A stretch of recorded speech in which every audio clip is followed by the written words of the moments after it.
Good day and welcome to Sport Wrap with Ashwin Mberi as we take you through a trip of all the latest sports news happening locally and internationally. Speaking of internationally, a lot happened. Benzema couldn't help but score a hat-trick during our Classico, and Newcastle managed to score 5 goals yesterday. That's very different from their generally defensive tone, but we'll start off with local sports in the hit list.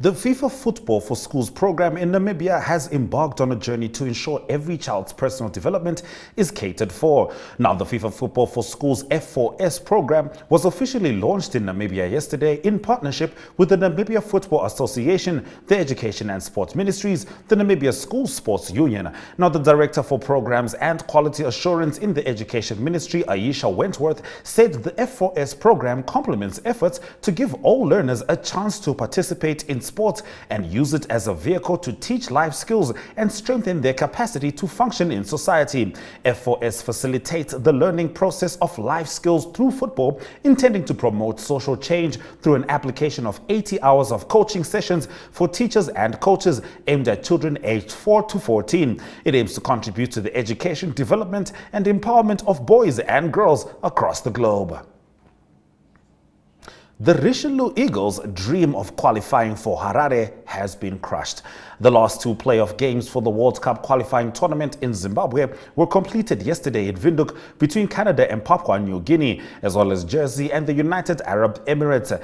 Canada 218 for 18-50 overwhelmed Papua New Guinea, and the United Arab Emirates beat Jersey 218 all out in 44.5 overs by 66 runs.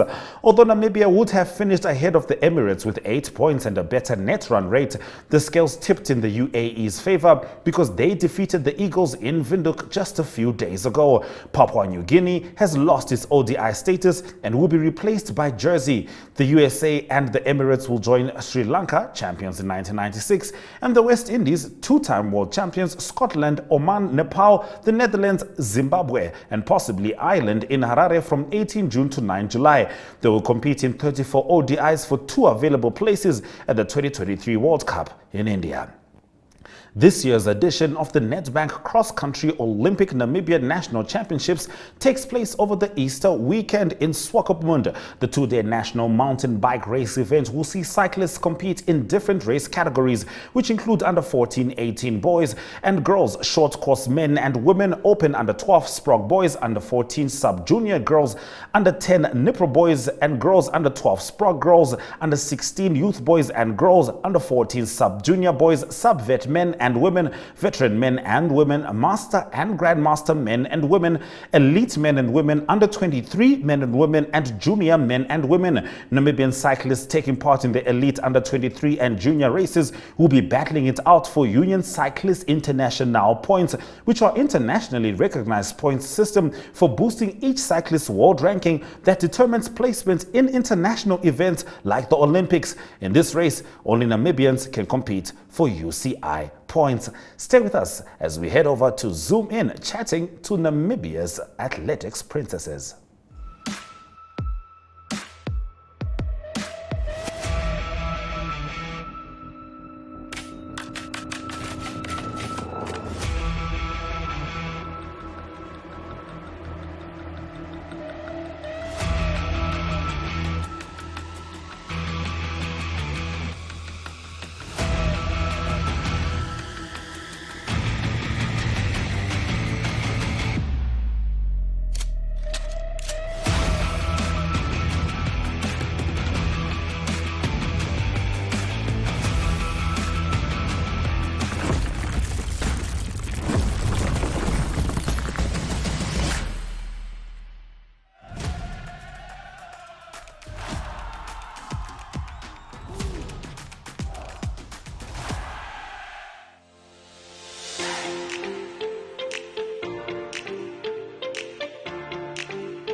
Now, I consider myself to be a generally lucky person, and maybe you consider yourself to be lucky too. But are any of us as lucky as the people at Osire refugee camp who were lucky enough to be graced by the presence of Christine Boma and Beatrice Maselingi, who are part of an event being celebrated there? Now, our sports journalist Limba Mpetami caught up with the Golden Girls.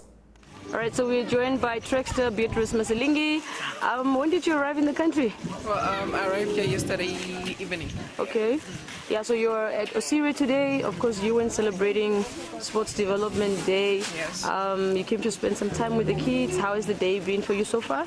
Well, I'm really privileged to be here and getting to spend time with the little ones and getting to get to teach them what I know as well, especially where I have more knowledge on the track, which I did earlier on today. Yeah, I'm really happy to be here and also helping with the sports development in the country. Okay, so do you think that more should be done, perhaps, like, especially with the young kids at development level, in terms of just pushing them in sports? Do you think more should be done in that regard? Most definitely, I really think so. I think this should be done in every local area, every region. So, yeah, I believe that should be done, especially at a young age. That's the best way to start, and that's the best time to start as well with development. So, yeah. Yeah. So, are you going to be in the country for a little while? What can we, expect? Maybe you on the track sometime? Well, at the moment, I'm off on the track. I won't be competing in the next few months. So, yeah, but that's not to say at the moment. But yeah, I'll be in the country just for a week. I'll be going back for training. So, yeah, no, I won't be here for long. Okay, so maybe a shout out to some of the guys that are following you. Thank you guys for following me, and thank you guys for the love and support, and yeah, appreciate it very much. All right, thank you so much, Beatrice. We're joined by Christine Boma. You are here at Osire refugee camp, spending some time with the kids, teaching them some of the ropes. How do you feel today? It's an honor, and I feel privileged. It's an honor to be here with the kids, and being here with the kids. It's a great moment for me. I'm really enjoying it. I'm so happy. Yeah. And the day is great. Yeah. Okay, so when it comes to these small kids, do you think the government, maybe the Ministry of Sport, can do a little bit more just to assist these kids, man, when it comes to sports? For me, I'm not a person to talk about what the government can do for the stuff, but I'm just happy to be here. Okay. Yeah, but the only thing I can say is the support toward the kids. It's very important for their life. Yeah. Thank you so much, Christine.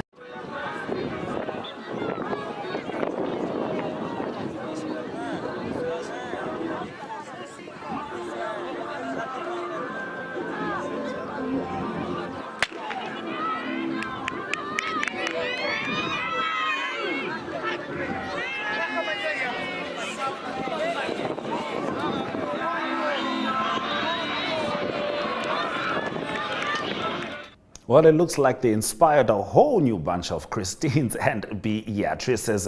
Now, a couple of weeks ago, we spoke to Matthias, the Beast Hater, who shed light on his life as a boxer. And this is why we love Zoom In. It's an opportunity for you to intimately know your favorite local sports people. So we're going to bring that interview back just so you can take out and figure out exactly what is going through his mind in his life as a boxer, and perhaps get some inspiration too. The Beast, welcome to the Sport Rep Show. Yeah. How are you feeling today? I'm good, man. Okay. Yeah. I mean, it's a brand new year, and it's always good having guys like you in the studio, man. For people that do not know you, we know that you are the Beast, a very good boxer and all that. But I'm sure that there are many that do not know the Beast personally and all that. So today I just want that aspect as well, and maybe plans for this year. So who is the Beast? Who is Matthias Hater? Matthias Hater, I'm Matthew Hater.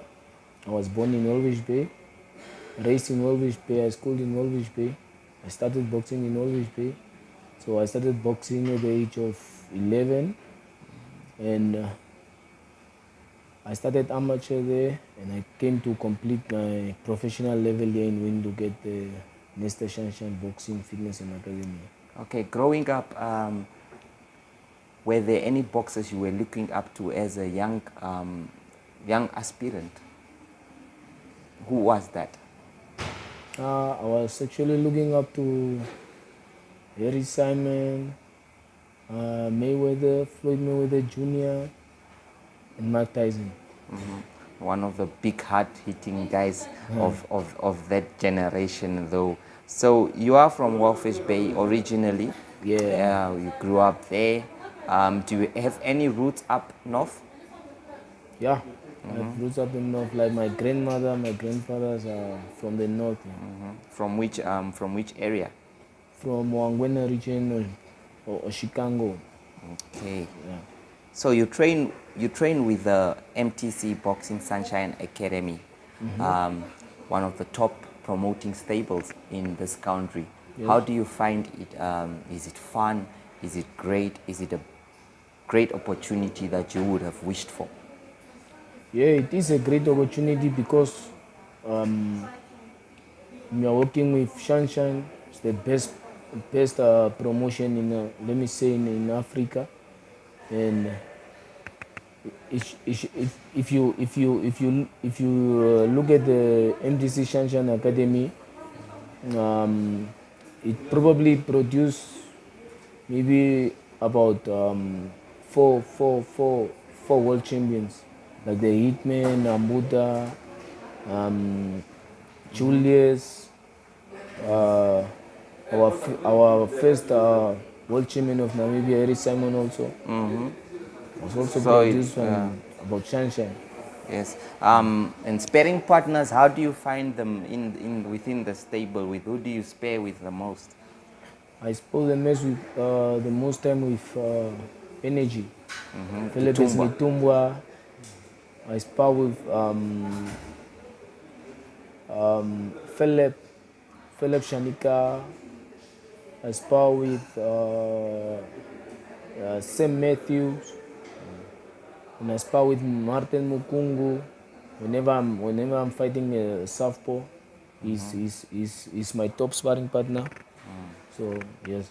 So these guys they actually know what they are doing, especially if you know their kind of opponents you are to fight the next fight. So you guys always check which is the better opponent, Yes. Or who fights similar to that other opponent that you are fighting. Well, quite interesting there. So, I mean, you have fought around 8 fights and won all of them. So how does it feel? I mean, how does it feel? What inspiration does it give you? For me, it gives me an inspiration to go undefeated. You know, it gives me a big inspiration. So, like for now, I'm having an upcoming fight schedule in South Africa. So, I think it's in March, but I'm not really sure of the date. That's it's according to my promoter. So, I'm going to make my debut for featherweight because I move up now. So I think it's gonna be for an international title, but I know I'll be champion again. Well, this is good news. I mean, the last fight you fought Hassan Milansi and you won that fight, and of course you won a title that time. So right now that title, I understand, was stripped due to the fact that you feel heavier and you want to go up, and you mentioned the featherweight division. What motivated that idea for you to want to go up? No, actually, I think I'm growing now, and I can't make super bantam anymore because my body is growing and my body is too big for super bantam. So my health also comes first. So if I keep on killing myself to something that I can't do, so I just have to move up to the next world. weight division. And you confidently said there you will be champion again in that division. Featherweight is one division that has top talented boxers around the world. So is there any that you are eyeing on facing one day? I like to face this featherweight champion. I think it's the guy. But first, let me not yeah, you concentrate can't about go. these guys. So you want to build. Let me clean Your let path. me clean the continental first, continental guys. So I go up to the next level. All right. Your last fight, before we move on, it was not an easy fight, but you managed. You have not really had easy fights. I think you're one of the boxers that has fought really tough opponents. And tell us about your last one. How did it fare? How did it go? How did you feel about that one? My last fight, my opponent was, he thought he's gonna beat me because I overweight, and he thought he's gonna take the title home because there was only two choices. If I win, I'll still not be champion of the belt, but if he wins, he will be champion of the belt. So he really wanted to win. So he came in as a warrior, and he was trying by all means to win the fight. But for me, I knew I could take him out, so I would take him out in the earlier rounds. But he was a tough opponent, and he made it very difficult for you. He made it very difficult. Yes, but you prevailed. Yeah. Fighting, knowing that there's nothing in for you actually, must be something very difficult, because you know that fine, even if I win, the title is no longer mine. So how did you manage that? I mean, as a person, what goes through your mind that time? No, I just came in the fight to win the fight, just to protect my record. So I just protect my record. I know if I lose the title and I lose the fight, it's gonna be something else. Then it's gonna be very difficult to come up again. Yes. So I just make sure to win my fight. Okay. You are going into featherweight. Does that change your training strategy, your eating, and all that, or is it just the same? Yeah, it actually changes my eating strategies and my training. I need to work more, to work on my power punches, because I went a bit up, and the strength there is a bit also, So these guys are strong there. So you really need to pack those punches. Yeah. Become the Tyson that you so much followed, and the Harry Simons that were beating very hard. So coming back, do we expect a lot of fights from you this year? I know that's quite a question that one has to ask the promoter, because he does the job. But from you, from a boxer's perspective, do you want to fight more regularly in this featherweight division? I'll be probably this year. I'll be maybe having, if it's less, it's maybe four fights this year. 4 fights, and you really want to a clean sweep. I want a clean sweep. I want to dominate the featherweight division. Who are the other featherweights in? Nakathila? No. Nakathila is up. Is lightweight. Junior lightweight. So in Namibia, it's the Desert Storm. Zakaria Lucas. Who's that? Mukungu. All these guys. Kakololo. Yes. Yeah. All right. So it's quite a division that has a lot of boxers here. Is there any that you would like to face locally, or that's not up for your attention at the moment?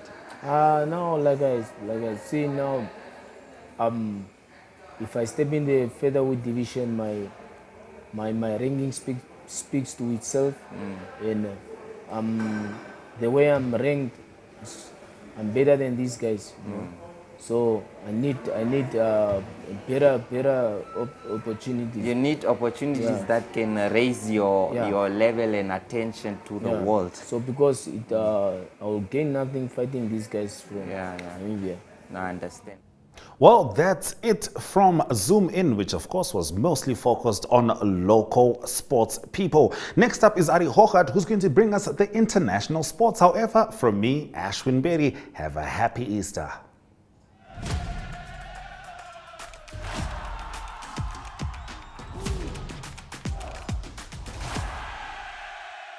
Good day, everyone. Time for international sports news, starting off with golf news. It's the Masters Golf Tournament, the first major of the year that starts on Thursday, finishing on Sunday at Augusta in Georgia. Significant also this tournament for Rory McIlroy, currently world number 2. He's trying to achieve the Grand Slam. He's already won the British Open, US Open and PGA, but the one that's missing is the Masters. If you win all 4 of those majors, you're in the elite group of won the Grand Slam. Others that have won that in the past is Ben Hogan, also Gary Player, Jack Nicklaus and also Tiger Woods. So it will be quite an achievement for Rory McIlroy if he can achieve this on Sunday. Other players to watch out for, that's early favourites, the defending champion Scotty Scheffler. He's the world number 1 at the moment. Also world number 3, that is John Rahm. And then players from the Live Golf League that's also playing in the tournament. Number 6 in the world is Cameron Smith from Australia. And then American Brooks Koepka, also showing good form also in the tournament. It's for the first day, there's good weather for Masters Day, and Friday and Saturday they predict there's going to be rain. Sunday they say there's going to be good weather again. So Saturday specifically going to be a challenging day in the third round when there's lots of rain predicted for the Masters. Going on to soccer news, and midweek games in the English Premier League continued, and it was Manchester United and Newcastle in action, both of them winning and both of them cementing positions at the moment in the top 4 of the English Premier League. Top 4 quite significant for the English Premier League. If you're there, you qualify for the UEFA Champions League next season. Manchester United at home beating Brentford by 1-0, and it was a good away win for Newcastle. They beat West Ham by 5-1, and that put them both on 53 points. That is both Manchester United and Newcastle on 53 points, and it is Tottenham Hotspur in 5th position now on 50 points. Moving on to tennis news, on international sports news, it is the Charlton Open tennis tournament sponsored by Credit One that's currently taking place. It's the Women's WTA Tour, and results from the round of 32 is number 4 seed Belinda Bencic. She is from Switzerland. She beat Catherine Sebov of Canada by 6-love and 6-3. Then also Shelby Rogers, she beat Katie McNally by 6-7, 7-5 and 6-1. Shelby Rogers is unseeded in the tournament. And then number 1 seed Jessica Pegula from the United States. She beat Anna Blinkova quite convincingly 6-2 and 6-love. She will now next play in the round of 16. She will play Irene Begu of Romania. It is Irene Begu of Romania that beat Sonia Kenin of the United States by 6-1 and 6-4. Closing off today's international sports news with cricket news, and that's related to New Zealand, and it's not good news for them in the World Cup coming up later this year in India. It is the 50-over World Cup, and it is Kane Williamson, the captain of New Zealand, not being able to play in the World Cup from 5 October to 19 November in India. The reason for that is he ruptured his arterial crucial ligament, or like they say, his ACL. He ruptured that in the opening game of the IPL tournament that started in India, the Indian Premier League. So he's had to go for right knee surgery. So that will put him out of the tournament. That's a big loss for New Zealand cricket. He's an influential captain and also one of the best batsmen in world cricket at the moment. What happened is that in Gujarat Titans already, the team that Kane Williamson played for had a good start in the IPL. They won their first 2 games. There's going to be 70 games in the IPL. The final will only be played on the 21st of May. And so there's lots of cricket to be played still. Game 8, the latest one that was played was the Punjab Kings that beat the Rajasthan Royals by 5 runs. That's international sports news for today. Hope you have a great sport day, and we talk again tomorrow. Goodbye.